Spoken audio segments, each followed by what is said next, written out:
Hello everyone and welcome back to the Great Book of Grudges. My name is Nathan and we're back with a lore-centric video. It's been a while since we've done one of these, but you see, there's been a new supplement release for Warhammer Fantasy Roleplay, and honestly, you guys should be checking out these supplements when possible, because if you want more context regarding different areas of the Warhammer world, lore in certain places, and a little few tidbits here and there, this is going to be your best source of information for the more modernized stuff, and, well, they've kept Warhammer Fantasy alive over these years. So, the new supplement is called Salzenmund City of Salt and Silver, and it focuses around Nordland, and a various amounts of different things there. Not only that, but different gods, how different chaos cults work. It's honestly a really good read. Thank you again to Cubicle 7 for sending me a copy for free, and yeah, there's something that I want to talk about in here. You see, Festus the Leechlord is mentioned here a few times, and he's had a few lore updates. Now, keep in mind that some stuff featured in a previous Warhammer Fantasy Roleplay supplement, but as I'm fully aware, a lot of my viewership has gotten into this franchise recently, maybe only because of Total War, or solely interested in the tabletop. They might not know these things, but anyone who really knows the lore of Festus knows that this is a very important character,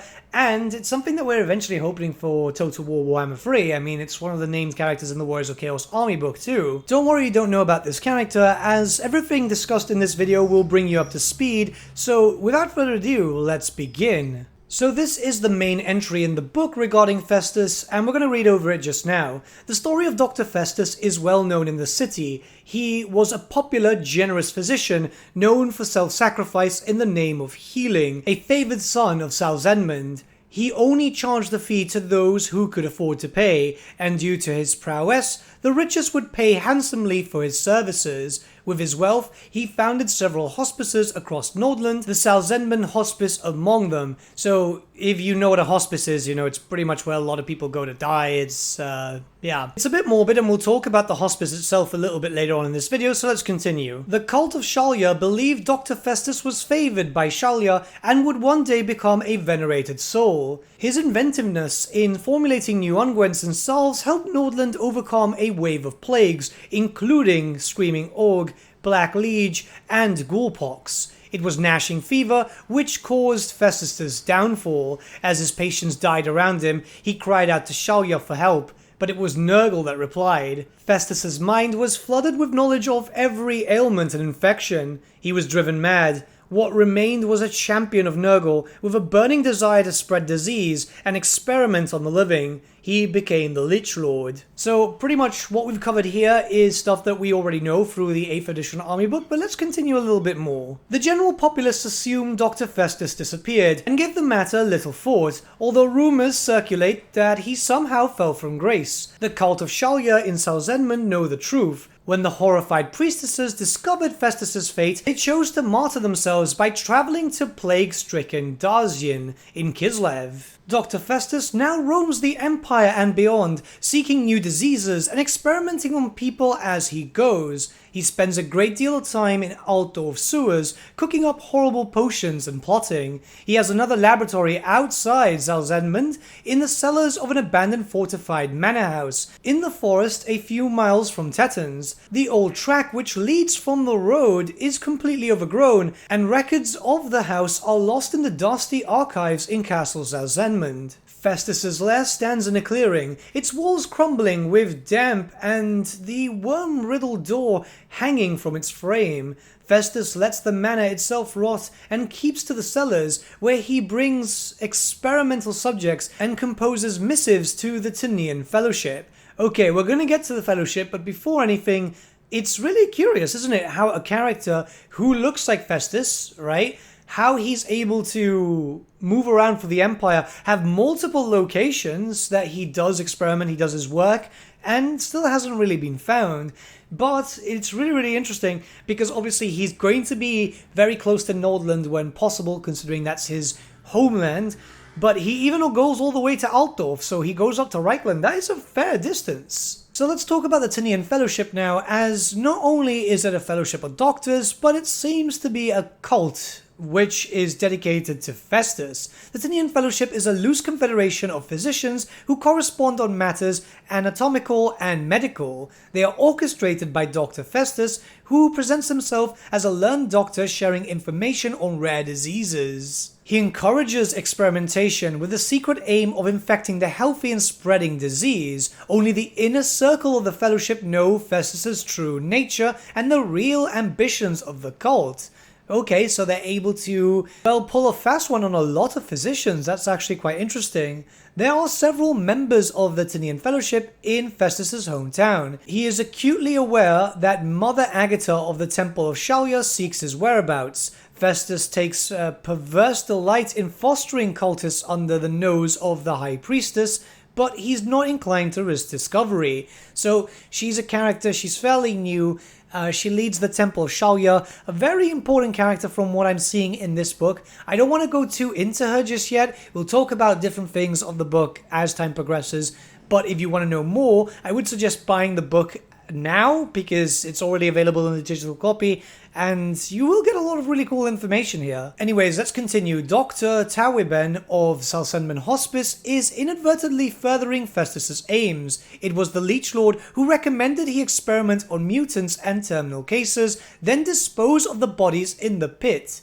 Festus knew the layout of the building like the back of his warty hand. After all, he founded the hospice. He also sent orderly Lotta Rigtash to observe and assist Tanweben. And yes, to those who are probably typing, you're butchering the pronunciations, I am completely aware, but it's 34 degrees in the studio right now, I am roasting, and yeah. But there's one more paragraph here, which is Klaus Hicker is another unbeknownst cultist. Hicker is a traveling physician who crosses the Silver Hills in his cart, helping those who can afford to pay for his services. He aspires to establish a prestigious practice in Salzenmund and sees the Fellowship as a means to integrate himself with more exalted medics. Festus suggested to Hicker that he wash open wounds and amputated limbs with water from the Albach, which is fouled by runoff from Wolfsmats. Okay, well, if the doctor here doesn't realize that those are infected, he's clearly not good at his job. But overall, it's interesting. Now we have a cult that is attached to him, which is something that was in the roleplay series, but wasn't in like the tabletop stuff. Keep in mind that the tabletop stuff really never brought in a lot of lore. It was always just, here's the character, here's the fall from grace, and there you go. We're going to talk about the hospice now, as it has been mentioned a few times, and it is quite important to Festus's lore now. See, the Salzenmund Hospice is a large brick building on grassy grounds, with halls to care for the seriously ill, cells for the insane, and a wing devoted to childbirth, where itinerant priestess of Raya often assist the Shaleans. Admission is by referral from the Temple of Shalya, or the Salzenmund Guild of Chirurgeons, Physicians, and Barbers? Sorry, that kind of threw me off there. Never mind, let's carry on. There is a fee, but those unable to pay may be subsidized by the Shalyans. Serious or extremely contagious cases are taken elsewhere. For example, those with the Black Plague are transported to a hospice near Ostland. I'm not even going to try and pronounce that. Mutants and particularly worrying cases are given experimental treatments, then quietly euthanized without the knowledge of the Shalyans. Dr. Tanweben regrets this pragmatism, but needs must. It is common knowledge that the hospice was founded by Dr. Festus, whose subsequent fall to Nurgle is not widely known, although there's a general sense that he was somehow disgraced. Hidden in the cellar behind a locked door is a brick-lined hole. It descends 20 yards to a huge waterlogged cavern, choked with the bones and rotting carcasses of the mutated and diseased. Some patients weren't quite dead when dropped into the pit, and they survived by eating corpses. The pit is a lair for a pack of ghouls who swim through the dark water in search of fresh bodies. It's pretty interesting, because the hospice itself is very, very grimdark. It's interesting that, well, there might be suspicions, you'll have to find out more by reading through this book, but it's really, really curious, because obviously now we're getting to know more of a Nurgle cult, because most of the cults that we do know that are mostly quite active are Suneshi or even Zinchian, but Nurgle cults we don't hear too much.